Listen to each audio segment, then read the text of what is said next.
But that was on Oahu Island, not this one. Oi, gente. Bom dia, boa tarde, boa noite. Tá começando mais um vídeo aqui pra vocês. E dessa vez a gente vai andar de submarino. Então tô super ansiosa. É minha... Uou! É a minha primeira vez andando no submarino. Aqui no Havaí é bem parecido com o Brasil no clima. Super, super, super quente. Aí, gente. Estamos aqui no barco. E a gente vai ir até o submarino. Aquela casa ali, gente, pela mansão, foi vendida por 49 milhões, meu irmão? 49 milhões de dólares? É, gente, 49 milhões de dólares que foi vendida aquela casa ali, ó. Eita lasqueira!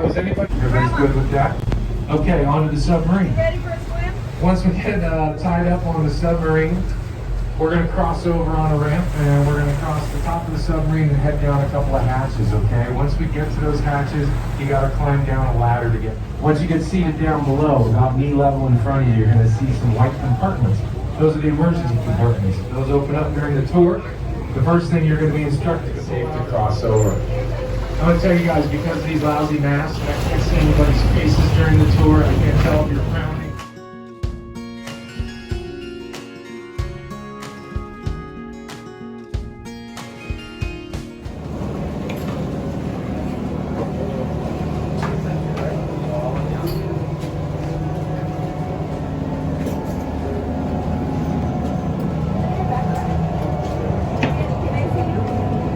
I think it's that here, right? You can go all the way down there. Oh, okay.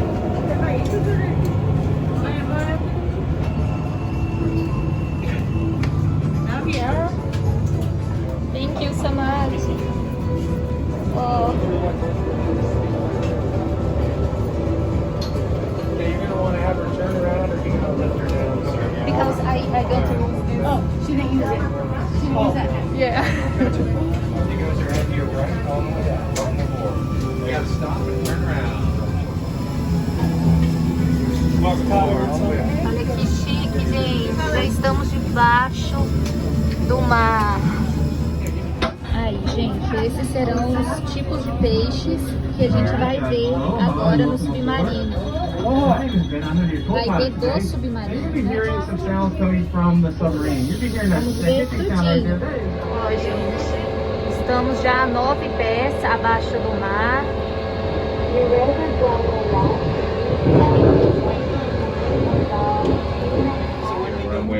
And in the back of the submarine, by our co-pilot, there's another depth gauge on the starboard side right there. Those are about the only lights on inside this vessel at this point, other than the ones above your head. Those little ones, those are foreign language systems. Now, before we get too deep, I want to point something out to you guys. You see the white bags above your heads there? Those white bags up there, hanging there, those are called, you don't want to share that aloha with anyone. That's a complimentary souvenir from Atlantis Submersibles. That's a tiger. Well, we're coming into some views here. I'm going to be. I will say, for those of you with cell phones today, please keep an eye on them throughout the tour. Let me know if you get any reception, because I'd love to find out who your carrier is afterwards and switch over. Yeah, so keep an eye on that for me. So no lights on inside the submarine to start with, if you haven't noticed that already. It gets darker and darker as we get deeper and deeper. We're about 60 feet at this point, and we're going to continue on until we get to about 110 today. All color disappears at about 300 feet. That's when everything goes completely dark. The last color you see is blue out here in this area as you hit that 300-foot mark. We're not going to get that deep today unless something goes very, very wrong, by the way. So is anybody wearing red? Was anybody wearing red on the surface? Check it out. You're in purple now if you were wearing red up top. That's kind of a wild change. Any neon colors glow down here. Fun experiment. You want to prick yourself with a pin at this depth. You'd be surprised to find out. Please don't do that. But you'd be surprised to find out your blood is actually bright green down here. so All much. right. Yeah, it's cool. So I'll start by saying there's 680 different species covered here. Oh, look at this. Oh, both sides. We got a huge school. Those are called Ta'ape. That's a huge school. I'm guessing by the size of that school, that's a public school right there. Right? Only facts today. Those are Ta'ape right there. If you know the Hawaiian language, there's no T in the Hawaiian language, so you know those are not from Hawaii. It's only 13 letters in the Hawaiian language. T is silent there. Oh, and you guys got over on the starboard side. You just had an ulua swim up on you, swimming away from us now. You can eat it. The bigger they get, the appetizing fish. They think it has something to do with the diet, the algae they live on out here. I guess you'd call that tapioca. It's just not. Whoa, Oh, look at this. We got a big old school lavender tang going by us over on the starboard side now. Those fish that look like watermelon seeds right there. Those are bright. Try to catch them. If you catch a giant ulua over 100 pounds here in Hawaii on a rod and reel that's over 100 pounds, that puts you right in the record books. That's a big deal here. Some great views on these corals. I should tell you, there's about 3% or less magnification through your viewports. When you guys feel like you're close to something out there, you're right on it. That's as close as you are. It's not an adjusted view. The only real magnification in this submarine is through the pilot's viewport. If you look through that, everything looks smaller. It's actually reversed, so that it helps them drive closer to the reef. E a gente já tá 73 pés How's everybody doing? You guys having fun? abaixo do mar. All right. Any questions so far? No questions. My phone has service. Your phone has service. Who's your carrier? Verizon. Verizon? All right. All right. I'm going to check it out. It's called Polyp coral. If you see a cauliflower looking coral, that's a cauliflower coral. We got antler coral out here. Guess what that looks like, an antler. And also we got rice corals. It looks like piles of rice. So that covers all the hard corals you're going to see down there. Actually, you guys see these fish below you over on the port side? Yeah. All right. Anybody feeling like a shipwreck today? Those are moo you guys are seeing over on the port side there, moo. M-U, those are called. And over on the starboard side, you're seeing a shipwreck. This is our first shipwreck. We're going to turn around and show both sides, guys. This one sank back in 1996. Popular spot with scuba divers, actually, and also free divers. No. You seen an octopus? No. Did someone see an octopus? Is that what I heard up here? Okay, it's so rare to see them. They're everywhere out here, but they have super good camouflage. They change the color of their skin instantly, and the seal. Well, he had a bunch of connections in the military, and he got that at a discount. His intention was to turn into a shark tour. That's what that crane was for on board. He put that on board to lower cages into the water to protect the sharks from the divers that were there to see them, right? Well, what ended up happening was, as you might have noticed throughout our tour so far, we haven't seen any sharks, right? An animal. So the mineral part's what you're seeing through the viewport out there. That stuff's calcium carbonate. Same thing classroom chalk's made out of. That's the shell the animal builds and lives inside of. It's also the same thing Tums are made out of. Have you ever chewed on a Tums for heartburn? Yeah, I'm not recommending chewing on hard coral if you got heartburn, but it might just work. It's kind of tough stuff. What? So the animal that builds that coral, Whoa! those trevallies are really hanging around your viewports. They'll sneak up on you. So the animal that builds this coral reef is what's called a coral polyp. It takes millions and millions of them to build a reef this size. They're about the size of a pinhead. They look like a jellyfish in its medusa stage. In other words, it's got tentacles. Those coral polyps free float in oceans until they find an existing reef like this. They attach themselves, they encase themselves in calcium carbonate, and then inside that shell, they have a roommate called zooxanthellae. That's an algae that grows inside the coral polyp skin, and that's the plant part. So at 85, 90 feet, the sunlight's too filtered out for that plant to survive, because like shit, That's pretty. That's a the different. coral doesn't survive below that depth. That's a yellowfin surgeonfish in front of you guys, over on the starboard side there. Looks like Dory from Finding Nemo, That's yeah? cute. Yeah, I like that one. You'll see more of those when we get out over the sand. They like seeing us out here. We're kind of like the ice cream truck to the yellowfin sturgeon. We got algae growing on the side of this submarine they're not used to, so they'll come and pick at the side of the submarine when we cruise along. We park this sub in brackish waters at the harbor, so we got a different flavor to us than they're used to, and that fish is a vegetarian. They help us keep these viewports clean. All right, good question. Over port side, you guys have black triggerfish swimming by, also because they rock back at Durgan. We don't generally see turtles out here. We get that question. The turtles can make it down this deep. They can hold their breath for hours, and they'll be down here every now and again, super rare. But you're starting to see that coral disappear. By the way, the rocky substrate that you see exposed as the coral disappears, that's an ancient lava flow that all this reef is growing on. This stuff started growing out here about 17 to 18,000 years ago when this area went underwater. We're actually on the slope of the volcano here. We're on the side of a volcano. It keeps getting deeper and deeper. It's a tall volcano. We're on the side of it. We're just looking at about a quarter inch or less here. Yeah, I got a question.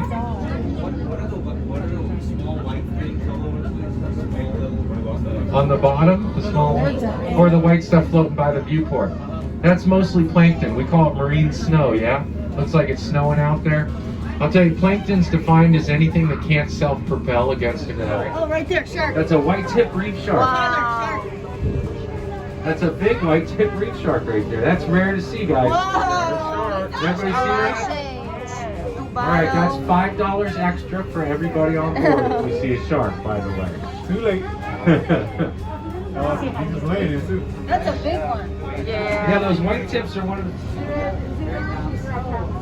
All right, we're getting the show here. Those guys, part of their favorite food's lobster, actually. Really? Yep, they go out at night and they hear lobster moving around. They make clicking sounds. And they'll come down at them. By the way, with the big horn on their head above the wreck are kind of neat to see. They got that big horn. That's why they're called the unicorn fish. Oh, there's a shipwreck here as well. Yeah, right. My wife decided to take care of the bug problem that had become a bit of an issue during that long voyage. And what she did was try to smoke the bugs out, which is relatively normal, but she used signaling flares, which I think is an odd idea because they shoot sparks. Well, she put them down below and apparently caught a fire very quickly. And when the fire did catch, it was late in the evening, and it spread very rapidly. There was a lot of people at the bars and restaurants here on Ali'i Drive that evening, and they saw that going on. They saw the fire, they saw a lot of explosions, people were cheering it on. Unfortunately, nobody knew she was on board, so nobody went looking for her. But she was fine. She jumped overboard, but rather than swim all the way to shore, we're pretty far out, she actually swam to a nearby boat that was parked out here in the bay that was one of the booze cruise party barges that used to operate out here. So she climbed on board that boat. Again, it was late in the evening. She was cold and wet, right? So she took all of her clothes off and hung them over the railing. And at some point during the night, she broke into their liquor cabinet. So when the crew that worked on that booze cruise boat showed up in the morning early, they found her passed out on the deck of it with nothing on but a smile, right? And there was a bunch of empty liquor bottles through the pilot gets really low to the bottom. I'll tell you guys, those bluefin trevallies are more aggressive than the sharks out here. They will actually go harass the shark. Sharks have really rough skin, and the bluefin trevallies will bump up against them. They'll rub against that rough skin to get parasites off of themselves. They don't mind the sharks at all. Lots of Oreo cookie fish out here. Love them, Rex. Some of the yellowfin sturgeons hanging out. Alright, looks like we're going to do a little bump here, guys. Brace yourselves. Let me know if anybody gets a leak nearby them. There's a shark. Alright, there's a shark. Yeah, right in front. Right in front. Shark's in front. Keep your eyes peeled. There's a big moo right up in front of you guys there, too. That's probably the tastiest fish in Hawaii, those moos. See, the bluefin trevallies are harassing them. Baby shark. Wow. Big shark. That's not the same one. That's a smaller one? That's a small one. That's not the same one. Well, keep your eyes peeled. Maybe there's two about. Yeah, that's a different one. Yeah. I see baby shark. All right, that's another $5 from everybody over on port side, okay? Aqui, meu amor. De olho em você.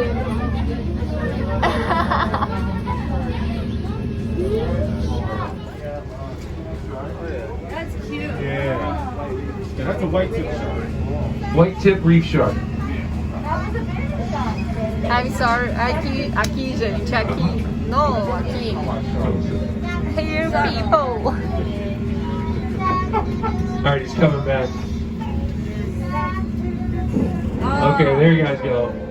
Starboard side. Full view. Until that trevally goes and messes with him. See, they're picking on that shark. At this point. Everybody say hi to your neighbor. Go ahead. Alright, good job. That's the deepest conversation you're ever going to have in your life right there. Alright, we got 111 feet. And a major dust cloud going out next to you guys on port side. Our pilot's seeing if he can get some of those bigger fish to come sort of take a look at what all that dust is going on. Sometimes they'll show up, come right by the viewports. They think that's something struggling. Keep your eyes peeled. Well, I'm going to be switching over, guys. You guys are going to hear the pilot here for a moment. I'll explain what's going on in a second. Surface Atlantis 10 just touched down 113 feet offshore of the Lady, requesting permission to surface with heading. Alright, you guys hear that loud hissing sound? That's why we're going back up. That's a bad leak. Just kidding. We're heading up, guys. That loud hissing sound is actually a bunch of bubbles that our pilot is purposely releasing. Those bubbles are going to go to the surface and mark where we are down here. You heard them on the radio there saying, okay, we're looking for heading and clearance. Basically, they said, you're clear to 40 feet, make your heading thus and such. The heading has to do with wind and swell so the boat can pull up. When they say hold below 40 feet, they don't know where we are down here until they see those bubbles on the surface. They want to be able to see the submarine before they clear it to go on up. So the little skip that was tied to it as you guys were boarding earlier is actually in that area where the bubbles go. To clear that area, they call it secure that area. We don't want to go up and end up with anybody or any boats on top of the submarine when we do service. Actually, one of our other dive sites.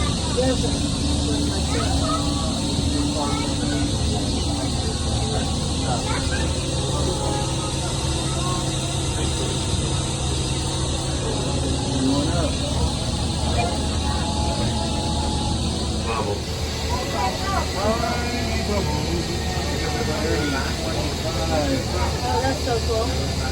Wow.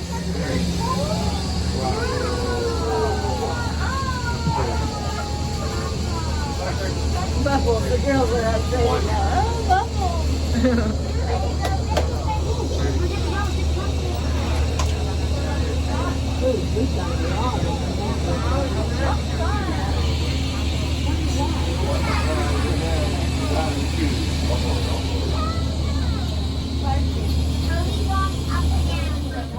Agora a gente vai sair.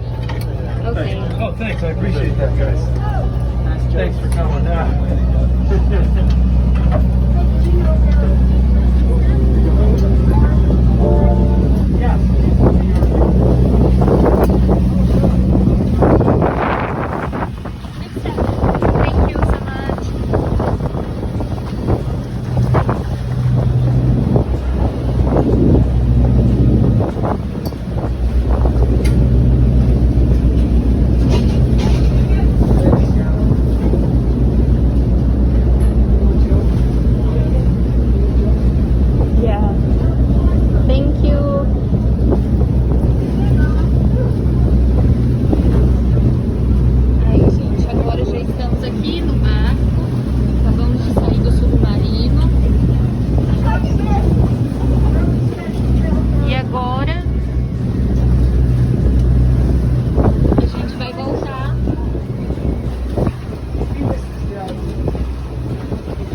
That was built in Everett, Washington.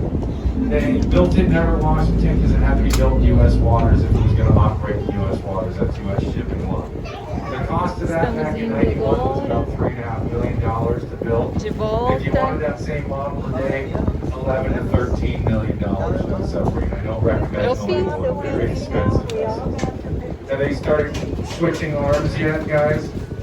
We can sit here all day. They'll just keep waving and waving. Esse foi o vídeo de hoje, eu espero que vocês tenham gostado. E se inscrevam no canal e assistam o vídeo até o finalzinho e não perca, gente, não perca nada, porque vai ter muito vídeo agora bom pra vocês. Beijos!